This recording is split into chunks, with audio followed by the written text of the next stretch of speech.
এখন 3টা রো 7, 8, 9 এই 3টা রো আপনি হাইড করে রাখছেন, তাই না? তাহলে হাইড তো আপনারা করতে পারেন। এইভাবে এখানে সিলেক্ট করে মাউস রাইট বাটন ক্লিক করবেন, এখান থেকে হাইড হয়ে গেছে। দেখুন আমাদের 3টা হাইড হয়ে গেছে, তাই না?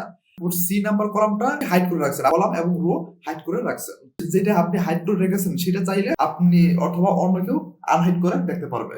কিন্তু এখন আপনি যেগুলা হাইড করেছেন, এখন আপনি চাচ্ছেন আমরা যে কয়টা হাইড করেছি সে কয়টা আমরা এখান থেকে টোটাল রিমুভ করার জন্য। তাহলে আপনারা কিভাবে এখান থেকে রিমুভ করবেন? 7, 8, 9 আমরা 3টা রো এখানে হাইড করেছি, তারপর তার সাথে আমরা সি কলামটা আমরা হাইড করেছি।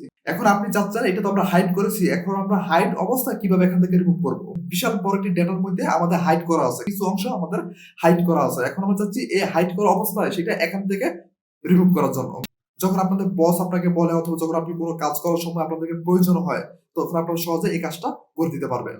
দেখুন আমাদের 3টা আমরা 7, 8, 9 3টা কলাম 3টা রো হাইড করেছি এবং তার সাথে সি কলামটা হাইড করেছি। এখন আমরা সেটা আনহাইড করব না, আমরা শুধু হাইড করা অবস্থায় আমরা ডিলিট করব। তার জন্য দেখুন এখানে উপরে ফাইল মেনুতে যান, ফাইল মেনুতে গিয়ে আপনারা এখানে ক্লিক করুন, ইনফোতে ক্লিক করুন। দেখুন চেক ফর ইস্যু, আপনারা কি করবেন? চেক ফর ইস্যুর উপরে গিয়ে এখানে ক্লিক করুন। ইন্সপেক্ট ডকুমেন্ট তার উপরে গিয়ে এখানে ক্লিক করুন। আপনারা এখানে ইয়েস এর উপরে ক্লিক করবেন না, নো এর উপরে ক্লিক করবেন। দেখুন এখানে নো এর উপরে ক্লিক করেছি, ডকুমেন্ট ইন্সপেক্টর আমাদের এখানে চলে আসছে। এখানে আছে ইন্সপেক্ট, আপনারা ইন্সপেক্টর উপরে গিয়ে ক্লিক করুন। একটু নিচে আসুন, দেখুন এখানে আছে হিডেন রো এন্ড কলামস। এখানে number of hidden row found 3, number of hidden columns found 1। দেখুন এখানে আছে রিমুভ অল। আপনারা কি করবেন? এখানে রিমুভ অল তার উপরে গিয়ে এখানে ক্লিক করুন। আপনাদের এখানে দেখুন দুইটা অপশন দেওয়া আছে, আপনারা রিইন্সপেক্ট এখানে ক্লিক করবেন, আপনারা এখানে আছে ক্লোজ এর উপরে ক্লিক করবেন।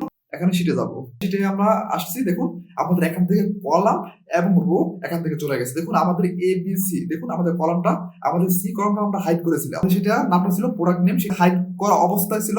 আর কিন্তু 7, 8, 9 আমাদের 3টা রো এখানে হাইড করা ছিল। দেখুন আমাদের হাইড করা অবস্থায় রিমুভ হয়ে গেছে।